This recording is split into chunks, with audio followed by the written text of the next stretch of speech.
Hi friends, welcome to my channel. It's me Bhargavi. ఈరోజు flax సీడ్స్తో powder ఎలా చేయాలో చూపిస్తున్నాను. అంటే ఇది కారపొడి కాదు, just it's a plain flax seeds powder అనమాట.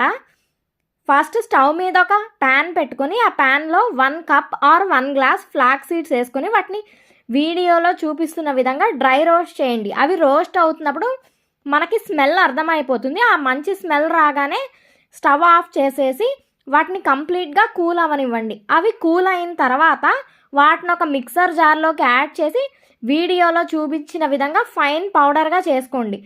ఆ ఫైన్గా చేసుకున్న పౌడర్ని ఒక ఎయిర్ టైట్ కంటైనర్లో స్టోర్ చేయండి. ఫ్రెండ్స్, నా ఛానల్లో వీడియోస్ కనుక మీకు నచ్చినట్లయితే లైక్ చేయండి, సబ్స్క్రైబ్ చేయండి, షేర్ చేయండి, కమెంట్ చేయండి. అలానే నా ఛానల్లో కంటెంట్ కనుక మీకు నచ్చితే మీ ఫ్రెండ్స్ అండ్ ఫ్యామిలీ మెంబర్స్తో కూడా షేర్ చేయండి.